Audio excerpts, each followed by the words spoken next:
오늘 영상에서는 대표적인 정신과적인 문제에서 기존의 약물 치료나 심리 치료를 하고 있지만 치료에 반응이 별로 없는 경우에 한해서 자율신경 치료의 대명사라고 할 수 있는 이 성상신경 차단술이 긍정적인 효과를 낼 수 있다는 내용으로 최근에 출간된 논문을 두 편 소개해 드리겠습니다. 그리고 영상의 마지막 부분에 정신건강의학과 선생님들께 개인적인 바람도 하나 말씀드려 보려고 합니다. 환자분들께서 많이 하는 질문 중에 자율신경실조증과 정신과 문제가 어떤 연관성이 있냐는 내용이 있습니다. 실제로 이 정신건강의학과에서 약물 치료나 심리 치료 등을 받고 있으신 분들의 대표적인 증상이 아마도 불안이나 공황, 우울, 무기력, 불면증 등이 있을 것 같습니다. 그런데 아이러니하게도 저희 외래를 찾아서 자율신경 치료를 받는 환자분들이 호소하는 대표적인 증상 또한 앞서 말씀드린 정신건강의학과를 흔히 찾는 증상과 매우 흡사한 것 같습니다. 그러다 보니 정신과적인 문제와 자율신경의 문제가 어떤 연관성이 있는지에 대해서 궁금해 하시는 분들이 많은 것은 당연할 거라 생각을 합니다. 논문 소개에 앞서서 이 자율신경이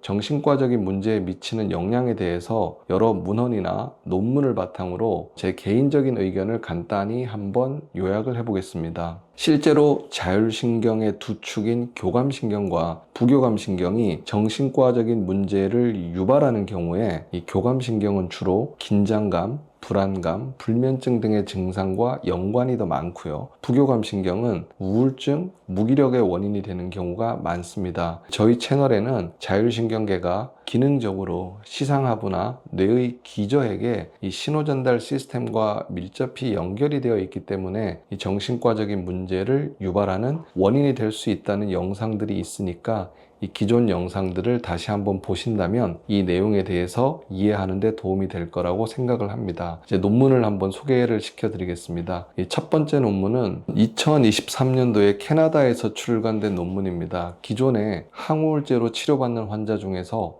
3분의 1 정도는 약물 치료에 한계가 있어서 이 경우에 한정해서 성상신경 차단술을 시행했을 때 증상의 개선이 도움이 되었다는 내용의 논문입니다. 두 번째 논문은 2025년도에 인도에서 출간된 논문인데요. 이 논문에서도 이 약물 치료가 되지 않는 환자군에서 성상신경 차단술을 시행했는데 불안증과 우울증, 강박장애, 양극성 장애 등의 증상이 개선이 많이 되었다는 내용입니다. 논문을 보면서 제가 좀 의아하고도 놀랍다고 생각한 부분은 이 두 논문에서 실제로 성상신경 차단술을 시행한 횟수가 3회 정도라는 것입니다. 이 정도 치료 횟수로도 통계학적으로 의미 있는 변화가 생긴다면 실제로 교과서에서 권장하는 20회에서 30회 정도를 치료를 한다면 약물 치료에도 개선이 더딘 정신과의 일부 문제에서 더 좋은 결과가 있지 않을까라는 생각도 해보게 됩니다. 실제로 저희 외래에서 치료를 해보면 이 논문에서 얘기하는 3회 정도의 치료보다는 한 5에서 10회 정도 치료를 하게 되면 환자분들이 약에 대한 의존도도 좀 떨어지고 금단이 와도 스스로 잘 이겨낼 수 있게 되는 경우가 치료한 환자의 한 50%에서 한 80% 사이에서 나타나는 변화이기 때문에 약물로 효과가 제한적이거나 또는 약에 부작용이 있거나 금단 증상이 심한 분들은 이 약을 줄이고 끊는데 자율신경의 치료가 상당히 의미 있을 수 있다고 생각을 합니다. 마지막으로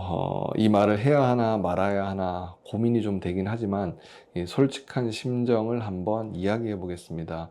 자율신경 문제로 저희 외래를 찾는 분들 중에는 불안이나 공황, 우울, 불면 등의 정신과 문제가 주 증상인 경우가 상당히 많다고 말씀을 드렸습니다. 그러다 보니 기존에 신경안정제나 항우울제 등을 복용하시거나 약물 치료의 한계를 느끼거나 약물 치료의 부작용을 경험하고 나서 또는 약을 한번 끊어보겠다는 생각으로 내원하시는 분들도 상당히 많이 있습니다. 즉 기존의 정신건강의학과나 개인 병원이나 종합병원 또는 대학병원에서 약을 처방받으면서 치료를 받으시던 분들이 대다수입니다. 하지만 정신건강의학과 선생님들 중에서 성상신경 차단술 등의 주사치료에 대해서 부정적으로 보시거나 심지어는 비하하시는 분들도 있는 것 같습니다. 물론 이 주사가 약보다 뛰어나다고 말씀을 드리는 것은 아니지만 비교적 오랜 기간 약을 복용해야 하는 환자의 입장에서는 금단이나 단약의 불편감 내지는 부작용 등으로 인해서 내가 언제까지 약을 먹어야 하는지, 그리고 이 약을 끊어볼 수 있는 방법은 없을지 고민을 해보지 않는 분은 없을 거라 생각합니다. 그런 의미에서 이 자율신경 주사 치료가 약을 끊을 수 있게 해주면 베스트이지만 그 정도까지는 효과가 나지 않더라도 내가 오랜 기간 먹었던 약에 대한 의존도를 낮추어주고 최소한 먹는 약의 개수를 줄여주고 스스로 불안이나 긴장, 우울 등을 대처할 수 있도록 도움을 줄 수 있다면 충분히 의미가 있다고 생각을 합니다. 그리고 실제로 이런 현상들을 이 자율신경 치료를 해오면서 자주 경험하고 있기도 합니다. 다양한 정신과적인 문제가 있을 때 가장 우선적으로 해야 되는 것은 정신건강의학과를 방문을 해서 의사 선생님의 진료를 보고 심리치료나 약물치료를 하는 것은 가장 교과서적인 치료이기는 합니다. 하지만 이 영상을 계기로 이 정신건강의학과에서 약물치료를 받고 있지만 치료가 힘든 분들에게 또 다른 대안이나 또 다른 방법은 없을까? 이 대안적인 측면에서 저희 병원에서 하는 치료도 한 가지 대안이 될 수 있다는 점은 꼭 말씀을 드리고 싶고요. 그리고 이번 기회에 저희 오상과 함께 이 자율신경 치료를 통한 정신과 문제의 해결에 대한 연구나 시도를 같이 한번 해보고 싶어 하시는 선생님을 만나보기를 기대합니다. 대학병원도 아니고 영향력 있는 병원도 아닌 저희와 같은 개인 병원에서는 이 많은 제약과 한계가 있지만 여러분의 많은 격려와 응원 그리고 관심을 부탁드립니다.